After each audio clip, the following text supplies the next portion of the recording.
이 시험은 각 영역별로 빵점을 맞는다고 해도 뭐는 안 생긴다. 과락 조건에서는 피해갈 수 있다. 보통 1년에 한 3만 명 정도 되시는 분들이 시험을 보시는데 과락 1명, 2명, 3만 분의 1의 확률 안에 들어갔다는 건 가문의 영광이죠. 어디 다니시면서 과락이 됐다면 자랑하고 다니셔도 돼. 왜? 3만 분의 1의 확률에서 그 확률 안에 드신 분이세요. 무슨 얘기인지 이해가 되죠?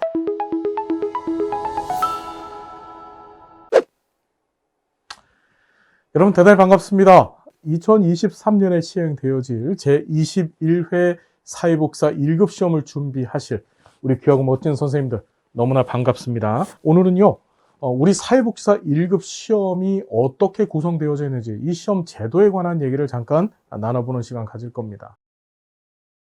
시험이 어떻게 구성되어 있는지 봅시다. 시험의 과목 수, 여러분 과목이라는 말 되게 중요해요. 우리 뒤에 가서 공부하겠지만 이 시험은 과목과 영역으로 구분되어져 있습니다. 자, 보면 이 시험은 다시 한번 과목이 몇 개? 3과목이다. 그 3과목 안에 영역이 몇 개? 8개라는 거 여러분 명심해 두셔야 돼요. 이게 우리가 합격과 불합격을 결정짓는 굉장히 중요한 요소로 작동을 하게 됩니다. 자, 과목이 3개, 그 과목 안에 속해 있는 영역이 8개다. 그래서 문제는 총 200문제를 시험을 보게 되는데 그 200문제라고 하는 것은 그 8개 영역, 각 영역별로 25문제씩. 그럼 25 곱하기 8하니까 200문제가 되는 거죠. 그리고 배점은 한 문제당 1점씩 배점이 되어져 있고, 뭐 당연히 총점은 200점 되겠죠. 자, 문제 형식은 객관식 오지택일형, 그렇죠. 쉽게 얘기한다면 오지선다형으로 봅니다. 주관식 필답형 문제는 있다 없다는 거죠. 자, 이렇게 보시면 되고요. 그럼 시험 과목 및 시험 시간이라고 되어져 있는데요. 이 시험은요, 일반 수험자와 그 다음에 이제 특별히 시험 시간을 연장해주는 특별 수험자로 구분이 되어져 있어요.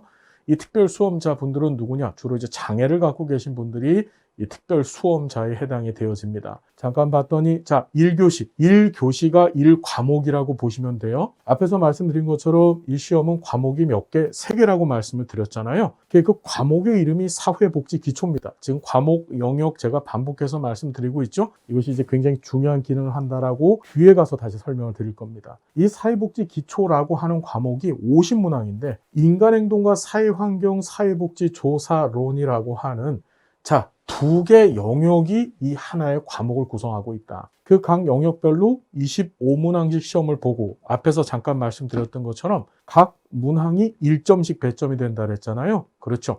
합해서 50문항 50점 배점이 되어지고, 입실 시간, 시험 시간 나와 있는데 보통 시험은 9시에 입시를 해서 9시 반부터 해서 50분 동안 시험을 보게 됩니다. 즉, 한 개 문항당, 한 문제당 몇 분씩 시험이 배정이 되는 거죠. 1분씩 배정이 되어지는 것이죠. 한 문제 푸는데 1분? 굉장히 시간이 촉박하네. 촉박할 수 있습니다. 하지만 우리가 그 촉박함을 극복하기 위해서 이 시험 준비 과정 중에 제가 드리는 미션대로 공부를 해주신다면 절대로 촉박한 느낌, 촉박한 분위기, 촉박한 상황에 당하지 않는다는 거.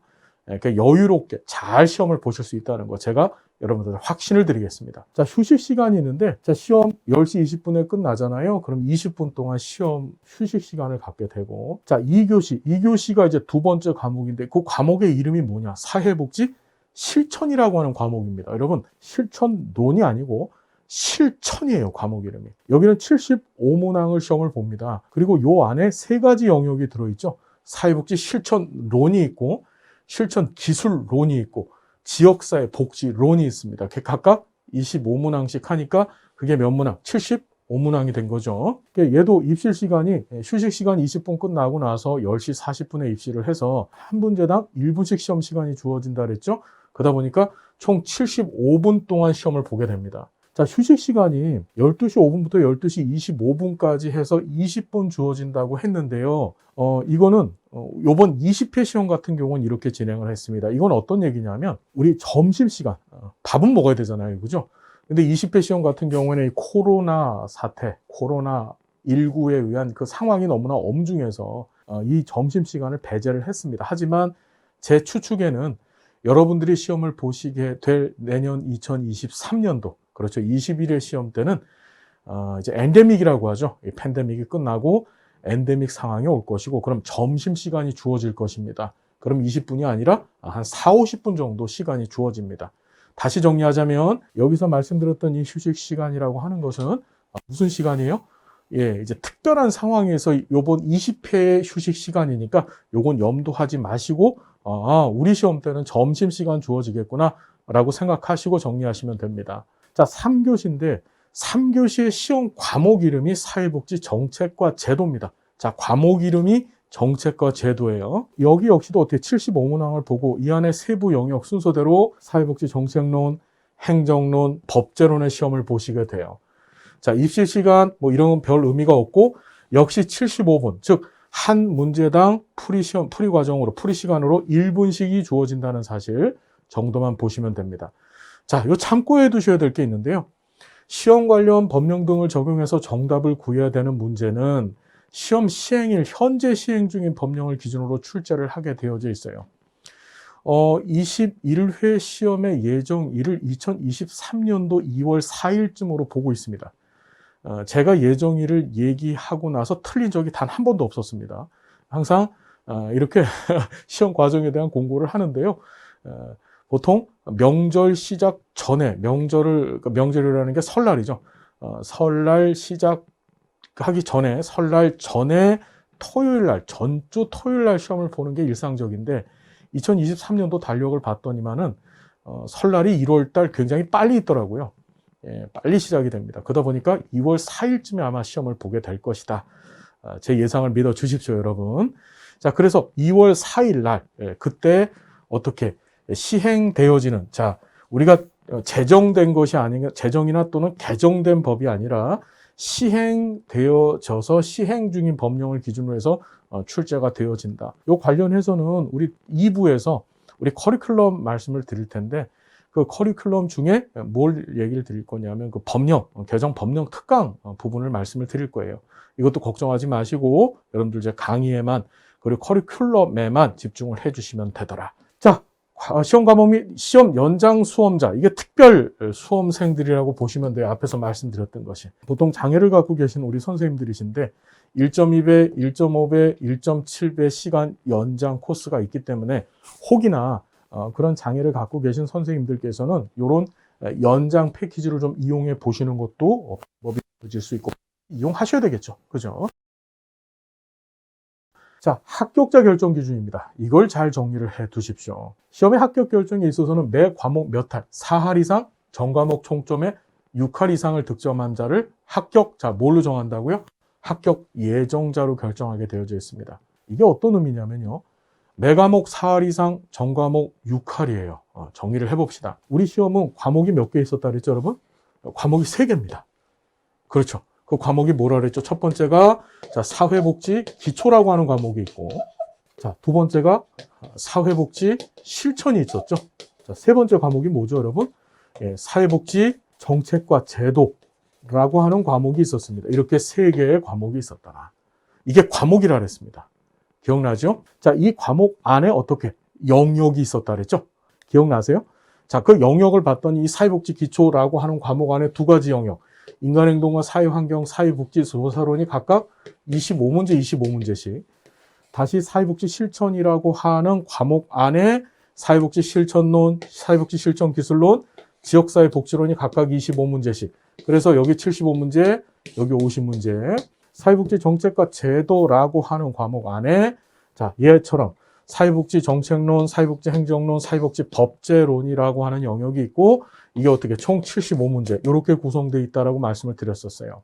그런데 합격을 위해서는 어떻게 합격이 결정이 되어지냐면 자, 매 과목이 몇 할 이상? 4할 이상, 즉 40%입니다. 우리 총 문제를 다 더하면 200문제가 되죠. 그러니까 50문제, 75문제, 75문제를 더했더니 몇 문제? 200문제가 되는 거예요. 다시 얘기한다면 200문제 중에서 매 과목별 4할 이상 전 과목 총점의 6할이라 했어요. 200문제 중에서 전 과목 총점의 6할, 즉 60%. 몇 문제죠? 120문제죠.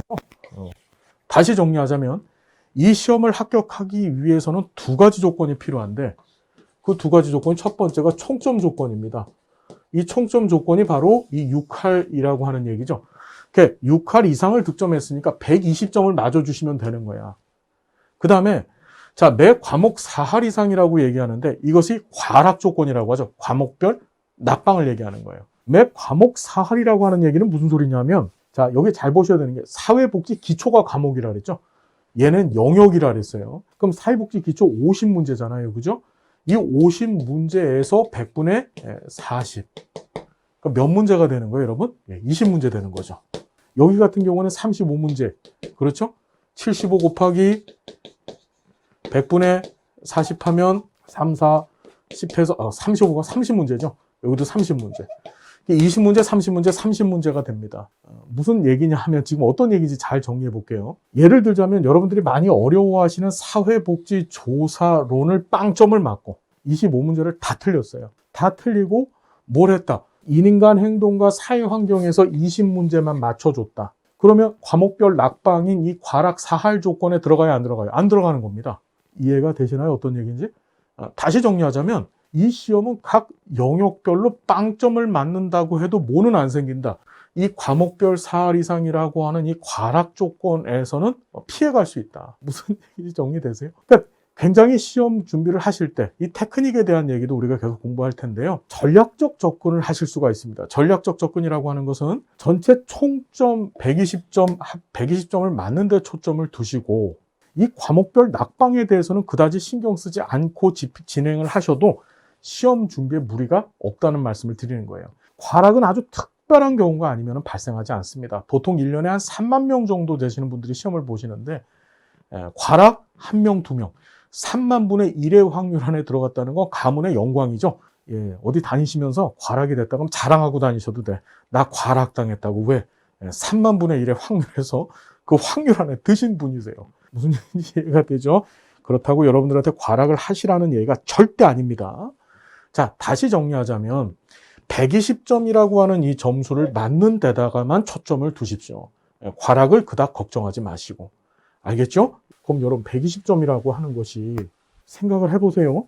우리가 8개 영역을 시험을 볼 텐데 그걸 200문제를 갖고서 시험을 볼 건데 120개라고 하는 거, 각각의 영역이 25문제인데 여기서 10문제씩 틀려도, 즉 각 영역별로 15문제씩만 맞아도 8개 영역 120점이 되는 거예요. 각 영역별 몇 개, 10개씩 틀려도 괜찮습니다. 그래도 120점을 확보할 수 있다. 자, 그럼에도 불구하고 이 시험이 합격률이 굉장히 낮습니다. 우리 20회 시험 같은 경우에는 합격률이 조금 높았었는데, 그러니까 19회 시험이죠. 19회 시험이 합격률이 좀 높았는데 20회 시험 같은 경우에는 36% 정도 합격률. 보통 이 시험은 30% 초반대에서 합격률이 결정이 되어져요. 무슨 얘기인지 여러분 알고 계시죠? 예. 그게 어려운 시험으로 정평이 낮아 있습니다. 도대체 그 이유는 무엇일까? 우리 계속 얘기를 좀 나눠봅시다. 일단 정리를 해보시면, 자, 사회복사 1급 시험에 합격을, 시험, 필기시험에서 합격을 하시면 합격 예정자가 되시는 거고요. 이 합격 예정자가 되신 다음에 한국사회복지사협회에다가 응시자격 서류심사라고 해서 사회복지사 1급 자격증을 취득하실 수 있는 법적 조건을 갖췄다는 그 서류들을 제출하게 됩니다. 뭐 대학 졸업증명서라든지 현장에서 재직 중이신 분들은 재직증명서, 건강보험료, 납입증명 같은 것들을 제출하시게 되고, 그러면 이제 최종 합격 또는 그 서류에서 미비, 서류가 부족하다고 판단되어지면 그때 이제 불합격 처리가 될 수도 있는 거예요. 그래서 합격자가 아니라 이 필기시험 합격하신 분들은 합격 예정자라고 이야기하는 겁니다. 자, 최종 합격자 발표 후 뭐 나머지 내용은 읽어보시고요. 자, 응시 자격을 잠깐만 보겠습니다. 뭐 지금 박사 취득하신 분인데 2024년 2월 말까지 학위를 취득한 자, 시험은 2월 초쯤에 볼 건데요. 2월 말에 학위를 취득해도 시험 응시 자격 부족함이 없다는 거.